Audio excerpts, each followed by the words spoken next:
শরীরে এখনো তেজ বেশি তো এই জন্য এত গরম গরম কথা। তোমার তেজ একটু কমায়া দেই বলে দিছে, জিন্দান খানায় নিয়ে বন্দি করো, খানা দানা বন্ধ, একটা দানা খাইতেও দিবা না আর এক ফোঁটা পানিও পান করতে দিবা না। ডাক্তারকে বলে রাখছে নারী পরীক্ষা করতে থাকবি, যখন দেখবি যে একেবারে শেষ মুহূর্ত, এখন খাবার দাবার না দিলে আর বাঁচবে না, ওই সময়ে নিয়ে খাবার দিবি। খাবারটা কি দিবি সেটাও ঠিক করে দিছে, বলছে যে মুসলমানদের ধর্মে যে জিনিস হারাম সেটা দিবি, শুয়োরের গোশত আর মদ মিশানো পানি। আল্লাহকে বললাম যে আল্লাহ তুমি পরীক্ষা করতেছো তোমার বান্দার, যে তোমার বান্দা তোমাকে, তোমার দ্বীনকে, তোমার রসুলকে, তোমার রসুলের আদর্শকে কতটা ভালোবাসে, তুমি এটা পরীক্ষা করতেছো। আর এই পরীক্ষা করার জন্য জীবন দিছো মাত্র কয়টা? একটা মাত্র জীবন দিছো। আর ওই একটা জীবন দিয়ে আল্লাহ তোমাকে কিভাবে দেখাবো যে আমি তোমাকে আর তোমার দ্বীনকে কতটা ভালোবাসি? তুমি আমাকে 1000 জীবন দান করতা, একটা একটা করে জীবন তোমার জন্য উৎসর্গ করে তোমার বান্দা আব্দুল্লাহ বিন হুযাফা দুনিয়ার সামনে প্রমাণ করে দিত ঈমানদারের কাছে ঈমানের দাম কত বেশি। উলামায়ে কেরাম, আহলে হক, হকের ঝান্ডাবাহীরা যদি হকের উপর অটল আর মজবুত থাকে, আল্লাহর পক্ষ থেকে সাহায্য আসে, প্রতিপক্ষ মাথা নত করতে বাধ্য হয়। সাহাবী যুগের ছোট্ট একটা ঘটনার উদ্ধৃতি দিই। হযরত আব্দুল্লাহ ইবনে হুযাফা রাদিয়াল্লাহু তাআলা আনহু, আল্লাহর নবীর একজন সাহাবী, তিনি এক যুদ্ধে নেতৃত্ব দিচ্ছিলেন একটা ছোট বাহিনীর। ঘটনাচক্রে রোম সম্রাট সে ওই বাহিনীটাকে গ্রেফতার করে ফেলল।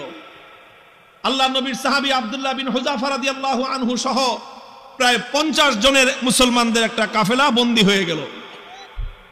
এখন রোম সম্রাটের ইচ্ছা হলো মুসলমানের ঈমান পরীক্ষা করবে আর যে কোনো মূল্যে মুসলমানকে ইসলাম থেকে দূরে সরাবে। এই জন্য প্রথমে আব্দুল্লাহ বিন হুযাফাকে ডেকে নিয়ে অফার দিল, অফার, লোভ দেখাইলো, বলল তুমি ইসলাম গ্রহণ করো, বিশাল অপ্রতিরোধ্য বিশাল সাম্রাজ্য, পৃথিবীর সুপার পাওয়ার রোম সাম্রাজ্যে তোমাকে বিশাল বড় ক্ষমতাবান পদ দিয়ে দিব, মন্ত্রিত্ব দিয়ে দিব, আর আর তোমাকে আমার মেয়ে বিয়ে দিয়ে দিব। পরবর্তীতে তুমি রাজবংশের নিয়ম অনুযায়ী দেখা যাবে তুমি সম্রাট হয়ে যেতে পারো, বিশাল এলাকার দায়িত্ব তোমাকে এখনই দিয়ে দিব, কিন্তু শর্ত হলো তোমাকে তোমার ধর্ম এবং আদর্শ ছাড়তে হবে। এই কথা যখন বলেছে, আব্দুল্লাহ ইবনে হুযাফা রাদিয়াল্লাহু আনহু রাগে ক্ষোভে অগ্নিশর্মা হয়ে, কোন কোন বর্ণনার মধ্যে এসেছে রোম সম্রাটের দরবারে দাঁড়িয়ে রোমান সম্রাটকে তিনি লক্ষ্য করে বলেছেন, ইয়া কালবার রোম, হে রোমের কুকুর। রোমের সম্রাট যখন তাকে ধর্মত্যাগের, ইসলাম ত্যাগের পরামর্শ দিয়েছে, তখন তিনি রোম সম্রাটের রাজ দরবারে দাঁড়িয়ে সম্রাট বলে নয়, রোমের কুকুর বলে সম্বোধন করে বলেছেন, মুসলমানের ঈমান এত কম দামি জিনিস না। সম্রাট মনে করলো শরীরে এখনো তেজ বেশি তো এই জন্য এত গরম গরম কথা, এত গরম গরম কথা, তোমার তেজ একটু কমায়া দেই বলে দিছে, জিন্দান খানায় নিয়ে বন্দি করো, খানা দানা বন্ধ, একটা দানা খাইতেও দিবা না আর এক ফোঁটা পানিও পান করতে দিবা না। ডাক্তারকে বলে রাখছে নারী পরীক্ষা করতে থাকবি, যখন দেখবি যে একেবারে শেষ মুহূর্ত, এখন খাবার দাবার না দিলে আর বাঁচবে না, ওই সময়ে নিয়ে খাবার দিবি। খাবারটা কি দিবি সেটাও ঠিক করে দিছে, বলছে যে মুসলমানদের ধর্মে যে জিনিস হারাম সেটা দিবি, শুয়োরের গোশত আর মদ মিশানো পানি। ঠিক তাই হয়েছে। আব্দুল্লাহ বিন হুযাফা সহ না খেতে খেতে যখন মরণাপন্ন প্রায়, তখন একেবারে জীবন বাঁচানোর জন্য তাদেরকে খাবার দেওয়া হয়েছে। খাবার কি? শুয়োরের গোশত আর মদ মিশানো পানি। আব্দুল্লাহ বিন হুযাফা রাদিয়াল্লাহু আনহু চিন্তা করলেন, শরীয়তের মাসলা অনুযায়ী এই পরিবেশে জীবন বাঁচানোর জন্য সামান্য পরিমাণ শুয়োরের গোশত খাওয়া জায়েজ, জীবন বাঁচানোর জন্য। এটা তো আছে, ইল্লা ফামান ইসতুররা ফি মাখমাসাতিন গায়রা মুতাজানিফিল লিইসমিন ফাইন্নাল্লাহা গফুরুর রহিম। একজন মানুষ যদি এমন হয়ে যায় যে কোনো হালাল খাদ্য নাই, হারাম খাদ্য ছাড়া হালাল কোনো খাদ্য নাই, এখন না খেলে জীবন বাঁচবে না, সেই সময়ে জীবন বাঁচানোর জন্য সামান্য পরিমাণ হারাম খাদ্য গ্রহণ করা কি, এটা হলো মাসলা। কিন্তু উনি চিন্তা করলেন এখন তো শুধু হালাল হারামের প্রশ্ন না, এখন প্রশ্ন হলো মুসলমানের ঈমানের আত্মমর্যাদা বোধের প্রশ্ন। আজকে যদি আমি হারাম খাবার খাই তাহলে রোম সম্রাট বলবে দেখছি মুসলমানের ঈমানের শক্তি কত দূর। এই সময় মাসলা ভিন্ন। এরকম পরিস্থিতি যদি কারো হয় তাহলে মাসলা ভিন্ন। খাবার খাওয়া হালাল জীবন বাঁচানোর জন্য, এটা যেরকম মাসলা, আর কেউ যদি হারাম খাবার না খেয়ে মৃত্যুকে আলিঙ্গন করে নেয়, তাহলে সেই মৃত্যু হলো আফজালুস শাহাদা, সর্বশ্রেষ্ঠ শহীদি মরণ। আব্দুল্লাহ বিন হুযাফা চিন্তা করলেন, এখন মাসলা দুইটা আছে, একটা হলো ফাঁক ফকরের রাস্তা, আমি এখন হারাম খেয়ে জীবন বাঁচাতে পারি, আর একটা মাসলা কি, আমি যদি আমার জীবনকে উৎসর্গ করে দেই, আমার একজনের জীবন যাবে, কিন্তু কিয়ামত পর্যন্তের জন্য রোম সম্রাটের দরবারে ইসলামের ঝান্ডা সমুন্নত হয়ে যাবে। সম্রাট বলবে যে মুসলমানের ঈমান বাপরে বাপ, জীবন যেতে পারে কিন্তু মুসলমান ইসলামের গৌরব ভুলুণ্ঠিত হতে দেয় না। তিনি খান নাই, লাথি মারছেন একটা, এক লাথিতে সমস্ত শুয়োরের গোশত আর মদের পাত্রগুলো ভেঙ্গে চূর্ণ বিচূর্ণ হয়ে গেছে। এখন সম্রাট ডাক্তারের কয়, কিরে তুই না কইলি জীবন বলে বাঁচবে না, তেজ দিকে এখনো অত। ডাক্তার কয়, আমাদের ডাক্তারি মতে তো এত তেজ থাকার কথা না, এটা তো ডাক্তারি মতের তেজ না, এটা তো ইমানি তেজ। এই তেজ, এটা শরীরের তেজ না, এটা রূহের তেজ। এটা শরীরের শক্তি না, এটা আত্মার শক্তি। যে ইমানদার আল্লাহর ঈমান, আল্লাহর উপর আস্থা এবং ভরসাকে দুনিয়াদারদের সামনে মাথা উঁচু করে দাঁড় করাবার চেষ্টা করে, আল্লাহ পাক তার আত্মার মধ্যে অফুরন্ত শক্তি দান করেন। আব্দুল্লাহ বিন হুযাফা যখন এটা করলেন, এবার রোম সম্রাট বলে যে দুইবার খেললাম, দোনো খেলায় হারছি। দুইবার হলো না? প্রথমবার লোভ দিছে, জিতছে না হারছে? দ্বিতীয়বার খাওয়ান দাওয়ান বন্ধ করে টাইট দিছে, জিতছে না হারছে? এবার কয় ফাইনাল খেলা, খেলা হবে। কি খেলা? ফাইনাল খেলা হবে। কার সাথে? এদের সাথে তো খেলা শেষ করে দিয়ে আসছি তার এলাকায় গিয়ে। ওখানে কোনো খেলা নাই, এখানে তো অফার করেছি, আসো, আমাদের দুয়ার সবার জন্য উন্মুক্ত, বন্ধুত্বের হাত প্রসার করে দিয়েছি আমরা। তোমরা ভুল করতে পারো, আমাদের দায়িত্ব হলো তোমাদের ভুল শুধরে দেয়া। রোম সম্রাটের সাথে খেলা হবে আব্দুল্লাহ বিন হুযাফার। একজন হলো সম্রাট, আরেকজন তার একজন বন্দী, তার জিন্দানখানার কয়েদি, আরেকজন সম্রাট। খেলা হচ্ছে ফাইনাল খেলা। রোম সম্রাট বলল, এবার একদম দেখবো চূড়ান্ত যে ইমানের তেজ কোন পর্যন্ত হয়। যতজন বন্দী বিশাল বিশাল ড্যাগের মধ্যে পানি গরম করছে, ফুটন্ত গরম দাউ দাউ লেলিহান শিকার আগুন, সেই আগুনের মধ্যে ড্যাগ বসাইছে, বিশাল বিশাল ড্যাগ, খাজা বাবার ড্যাগের মতো। খাজা বাবার ড্যাগ দেখছেন? বাংলাদেশে আছে হলো শাহজালালের মাজারের ড্যাগ একটা আছে, ওটার মধ্যে বালতি নিয়ে নামে একজন সঙ্গ লাগায়া খিচুড়ি উঠাইতে, দেখেন নাই?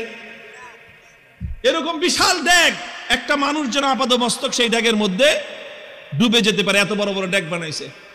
ড্যাগ বানায় তারপরে লাকড়ি দিয়ে লেলিহান শিকার আগুন জ্বালাইছে, সে আগুন জ্বালায় তারপরে এই তো পানি দিয়ে ভরে দিছে। পানি যখন টকবক টকবক করতেছে, এবার আব্দুল্লাহ বিন হুযাফা সহ তার সমস্ত বন্দীদেরকে ডেকে আনছে।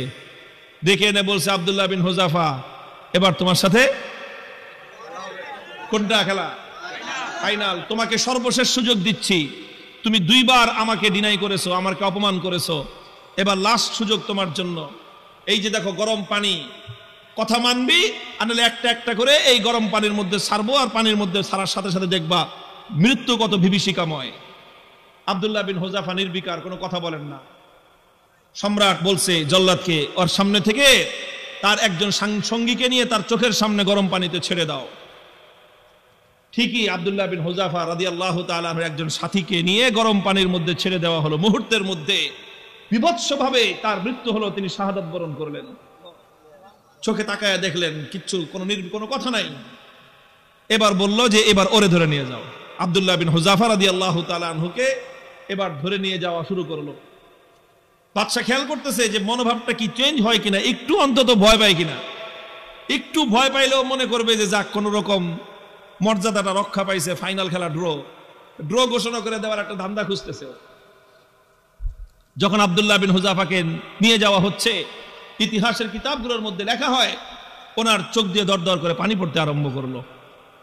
তো বাদশা মনে করছে কাম হয়েছে, মনে হয় কাজ হয়েছে, মনে হয় ভয় পাইছে। এবার ডাক দিছে, এই ফিরে আনো, ফিরে আনো। জিজ্ঞেস করতেছে কি ব্যাপার, ভয় পাইছো? যদি ভয় পেয়ে থাকো সারেন্ডার করো, এখনো তোমার জন্য সে আমার অফার অব্যাহত আছে।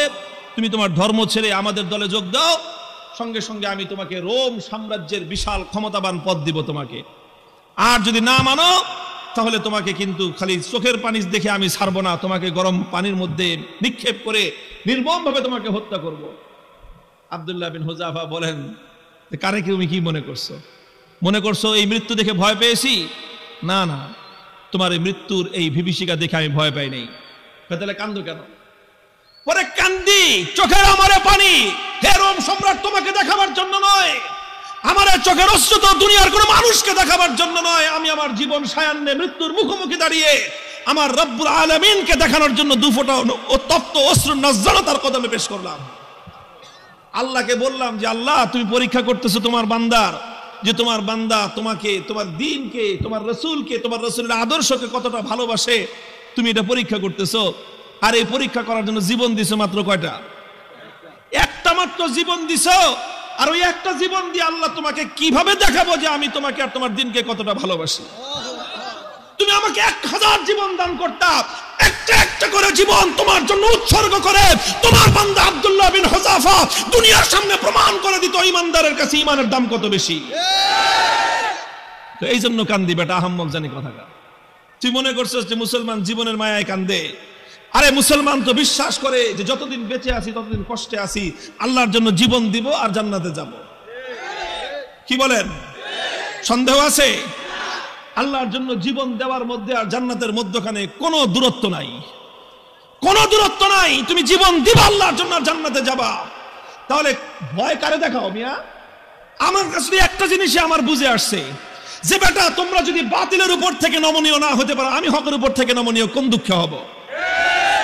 হযরত ওমরের থিওরি ছিল যে আলাইসা কাতলাহুম ফিন্নার ওয়া কাতলানা ফিল জান্নাহ। হযরত ওমর রাগে ক্ষোভে হুজুর সাল্লাল্লাহু আলাইহি ওয়াসাল্লাম এসে বলতেছে যে হুজুর, আচ্ছা কোন তো থিওরিটা এটা কিনা যে বেঈমানরা মরলে জাহান্নামে যাবে, ঈমানদাররা মরলে জান্নাতে যাবে, কথা ঠিক আছে না হুজুর? হযরত ওমর যখন এই কথা কয়, হুজুর কয় তোমার কথাটা তো ঠিকই আছে, যে ওরা মরলে জাহান্নাম, আমরা মরলে জান্নাত। কয় হুজুর তাইলে আবার 3 নম্বর কথা কি? ফালামা নুতি হাযিহিদ দানিয়াতা ফি দীনিনা। বেঈমান যদি নমনীয় না হতে পারে, মরলে জাহান্নামে যাবে, তাহলে আমি মরলে জান্নাতে যাব, আমি নমনীয় হব কেন?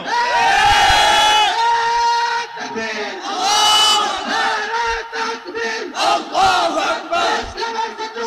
হুশিয়ার সাবধান, ইসলামের শত্রুরা। আরে বেঈমানরা যদি বাতিলের পথ ছাড়তে না পারে, ঈমানদাররা হকের পথ ছাড়বে কেন? কথার মধ্যে কোনো ভেজাল আছে?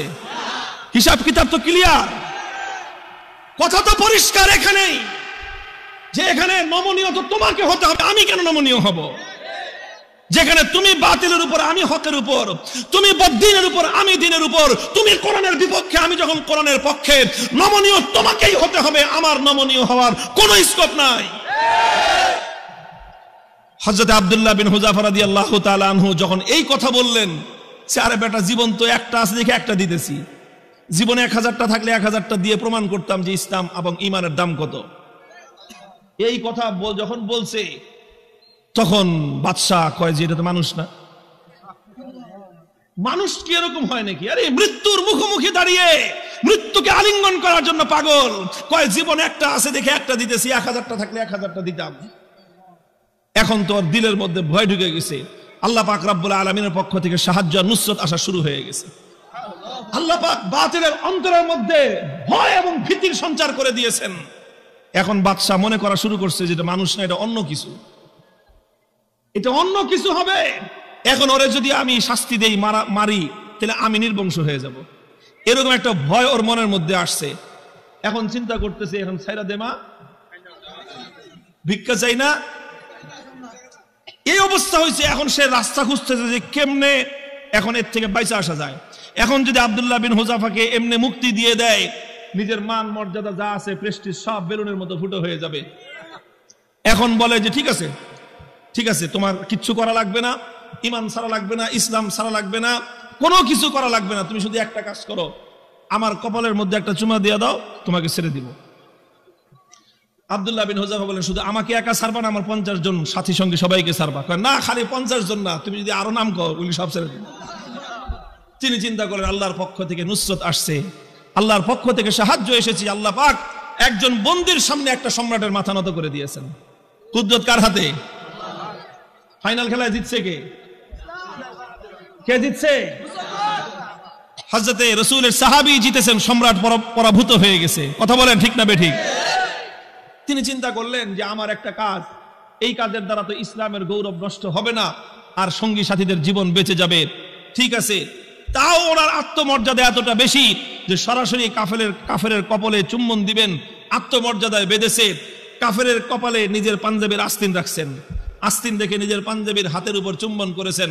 বাদশা কয়ারে যেমনি হোক, সম্মানটা তো বাঁচছে আমার কোন রকম তো বাঁচছে। আমি খালি বলতে পারলাম যে না না না, আমি হারি নাই, হুযায়ফার সাথে আমার একটা মিউচুয়াল আন্ডারস্ট্যান্ডিং হয়েছে, সেইভাবে কাম হয়েছে। বাস সব বন্দীদেরকে মুক্তি দিয়ে দিয়েছেন। এই খবর যখন খলিফা ওমর ফারুক রাদিয়াল্লাহু তাআলা আনহুর কাছে গেছে, তিনি সাহাবায়ে কেরাম বড় বড় সাহাবীদেরকে নিয়ে অগ্রসর হয়ে আসছেন যে আব্দুল্লাহ বিন হুযাফাকে সংবর্ধনা দেওয়ার জন্য, যে আব্দুল্লাহ বিন হুযাফা, তুমি এবং তোমার 50 জন সঙ্গী